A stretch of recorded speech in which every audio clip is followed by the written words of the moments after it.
Ladies and gentlemen, I am here again. The Akokavia man is here again. Remember, this is where we talk the untalkable. This is where we quote the unquoteable. This is where we quola ihanekweku. Also, don't forget that Akokavia will soon be going moribund, while we will switch to what we call Naija Tori. Naija Tori is where we'll be talking about everything happening in Nigeria, and also Abia will not be left out of the show. So always stay stuck with me. All I want you to do is to always share our content for it to go viral, so that so many people can enjoy what you are enjoying and have fun. Today we will still be focusing on Abia State, looking at one or two things. But don't forget, this is my 1970 quote. It gives me inspiration. Then the Akokavia cap, which will remain. Very soon, my bell is coming. You hear the bangang. So today, we are focusing on Abia today. And we're looking at Abia State government, civil servants, and pensioners. A lot has been happening in our airwaves. A lot of agitation, threat for strike on protest by NLC, and pensioners have been writing letter. Hey delu, hey dala. So today we want to look at all the issues holistically, and then I'll say my position on those things. I know my positions are always very well positioned. My positions are always very well positioned. Okay, my people. Few days ago, I was somewhere and somebody was talking. The person was visibly angry, and he was shouting, "What really does NLC want? What does these workers want? What does pensioners want? After everything this government have done for them, and they are still agitating, they are still causing problems." I laughed in my mind. Why I laughed is two things. I was saying,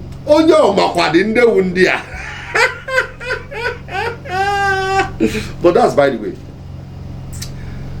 The truth remains that the present government, led by Governor Alex Chioma-Oti, the governor of Abia State, have done so much as regards the welfare of civil servants and that of pensioners. Remember that during the election, one of the key promises Governor Alex Oti gave was to make sure that he liquidates backlog of salaries, and also make sure he takes care of the welfare of pensioners. And truth be told, the government have taken very strategic steps towards seeing how to resolve this matter. So if I am to give them a pass mark, the present government pass mark, I'm going to give them at this moment, say 65%. 65% is generally a very good pass mark as regards what they have been able to do. Considering also they are still 1 year in government, and they've been able to do what they have done at the moment. Don't forget where we are coming from. As at the time this government came on board, there were backlogs and backlogs of unpaid pensions, running into months, 30, 35 months, or even more than that. Is a whole lot. Let's not forget that before this government came on board, a lot of things were happening. The pensioners were owed months and months of unpaid pension, running into 40 months, some 35 months, some even a lot more than that. So they were owed so much in pension. And just imagine pensioners. Pensioners are people who have retired from their active job, and they now depend on their monthly pension stipend for their well-being. A lot of them have medical challenges, and they need their routine drugs, which they take to keep themselves up and going. And this set of people were not paid for months and months and months. It's not news that a lot of them died. A lot of them did not live good lives because they could not get their monthly stipends. So that money was very important for them. That was what it was like before Governor Alex Oti came into power. Let's not forget this. We need to paint the picture very well. Also, let's not forget also, before also the government came on board, there were backlogs and backlogs of unpaid salary. Primary school teachers were owed backlogs and backlogs of salary. Secondary school teachers were owed backlogs and backlogs of salary. So many parastatals were going to strike, like every week they go to strike. They were owed months. If you go to, what's it called, one of these medical parastatals, they were owed up to 20 months and more mortality months. If you go to institutions in Abia State, a lot of the lecturers and teachers were owed months and months of salary. Go to Arochukwu School of I think Technical or thereabout. They were owed months and months of unpaid salary. So this were what it was like when the governor came on board. Let's not also forget something that is very important. As at that time, a worker in Abia State cannot pinpoint, cannot say, I am sure salary will be paid to me this particular month.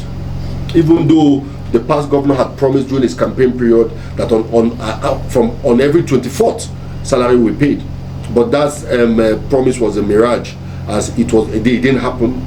We didn't see it happen. So civil servants were not sure when their money will be paid. Like those in MDAs, they will be paid, but they cannot pin it down and say we are sure we'll be paid this month. This particular thing made it impossible, made them not credit worthy, because no bank can afford to give them loans for anything, because you are not sure when this person is going to get a salary or when it will be paid. And so that were the predicament. That was how it was before this present government came on board.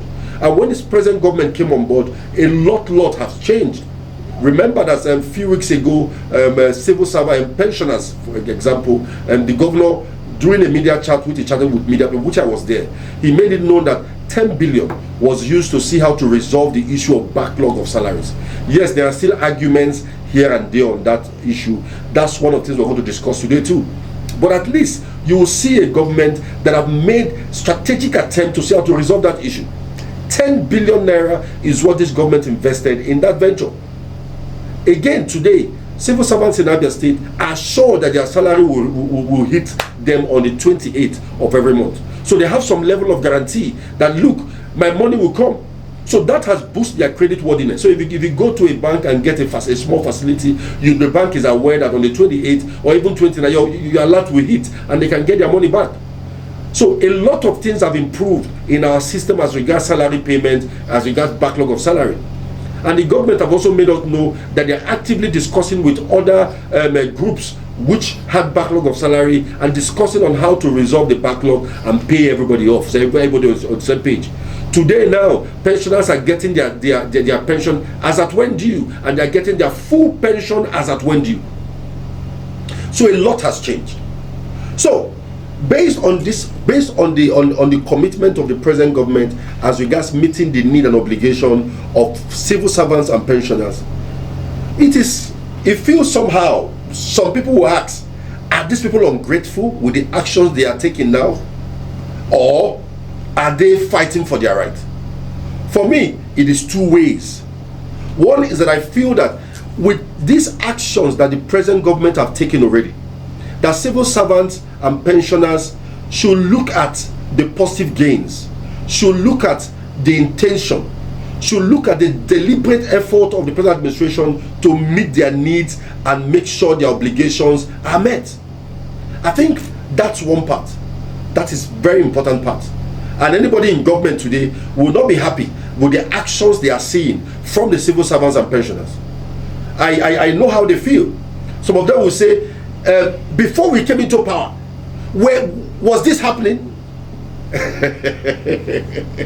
I know how it feels. So for me, I think that civil servants and pensioners must be more appreciative with the efforts this government have taken. These are efforts that have not been taken for the past 10 years or even 15 years. They've not seen this kind of efforts before. But this government within 1 year have shown efforts. So for that effort, this present government should be appreciated by both the pensioners and the civil servants, should be appreciated to know that if these people can do this, there are more better ways to negotiate for them to do more. That's what I think, and that's my personal opinion. Of course, Abia, this show is where I say what I feel, and if you don't like what I feel, you can say what you too feel. So just like I said, let me emphasize again. I think that civil servants and pensioners should be more appreciative for the effort this present government have taken in 1 year. These efforts they have taken in 1 year, if it was taken in the past 8 years, or in the past 12 years, or in the past 15 years, we will not be where we are today. So they have taken very strategic and deliberate efforts to see how to resolve issues of welfare of workers, pensioners, and to make sure they too can meet up with their primary obligation. That said, another thing that is very important that Abia State government led by Governor Alex Oti must know is that humans are insatiable. That is a key point. Everybody you do this for today will expect more tomorrow. The government should also understand that the economic challenges in this country is becoming high and high. It's becoming high and high to the point that the value of what these workers are paid as salary is almost next to nothing. That is the truth. The government must also understand that there is a need for them, after meetings and meetings, for more media exposures on decisions taken, so that the people themselves can generally know what happened. For example, I feel the issue of pensioners and the state government, there was a lacuna, and that lacuna was communication. After such decisions have been taken, or even before such decisions have been taken, there should be publicity on the position of government and the position of the pension leaders to their people. Their people are acting as though people who have not been informed at all of this decision. And for me, it is not proper for the pension leaders to sit down and make a decision without going back to their Congress and telling them exactly the position state government is pushing, so that any decision taken will be decision generally agreed. Because what we are seeing now is as though some people who are pensioners are not even aware that these decisions were taken. That is an issue.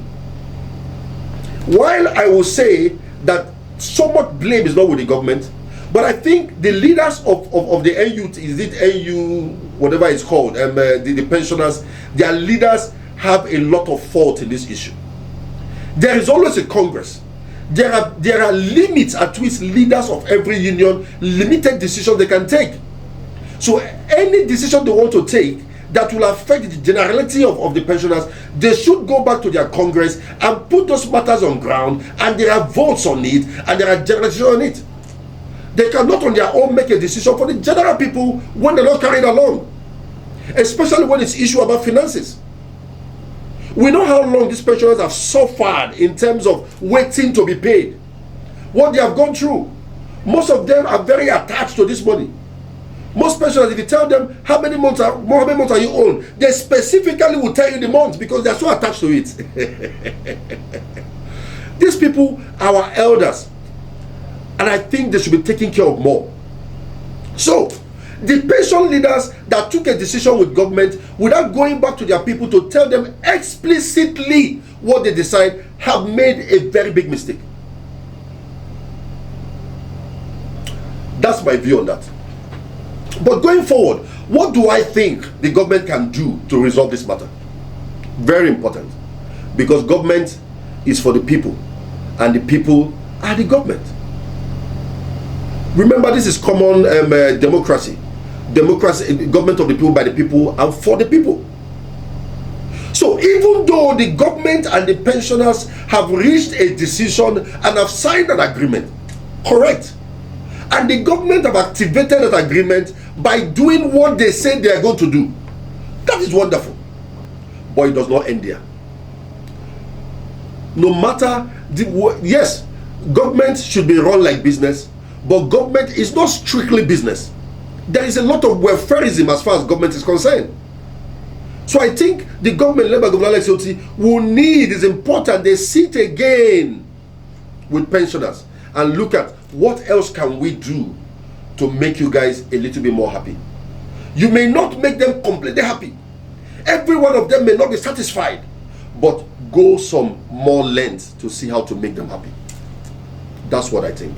So even though they have signed an agreement with government can still call for a little bit more deliberation and see what to resolve more and make sure we carry everybody along. This is New Abia, and New Abia will expect that a large number of Abians should be happy, and pensioners are one key area that I think the government will have to look into. In the area of civil servants, there are some issues I think government will have to look at. This issue of verification, re-verification, and verification upon verification.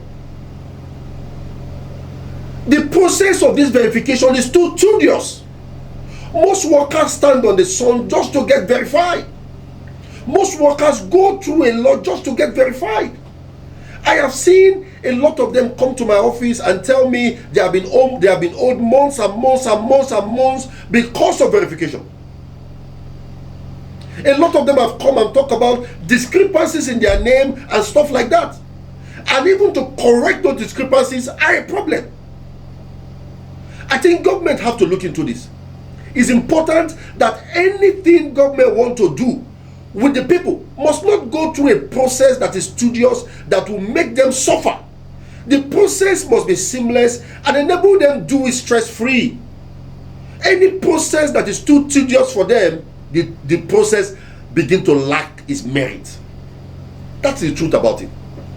The first verification which have been done is a good one, but then there need to be more seamless. And everybody that is being owed in the last verification, who have one challenge or the other, the government should look into it and see how to resolve it immediately, so that workers can be happy doing their work.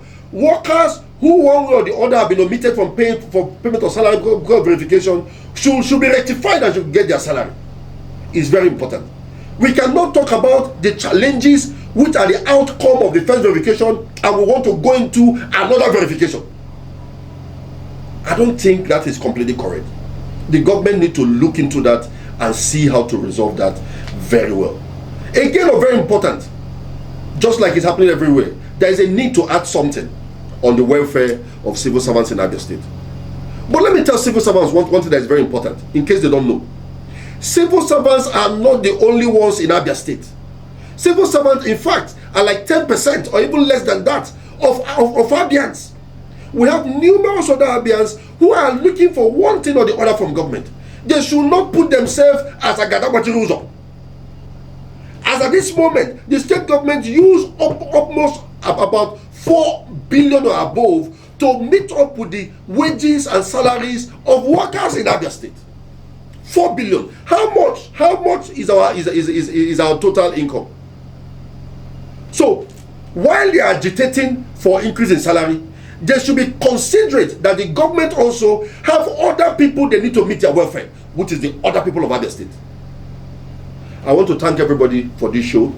Just like I said, the government of Alexoti have been doing so much, but there's still a lot to do and to adjust. My name remains Emeniki Rebu, the anchor of this show, Abia. I love you guys so much. I just want to say, have a wonderful day. Anywhere watching my video from, share and let us enjoy ourselves. God bless you.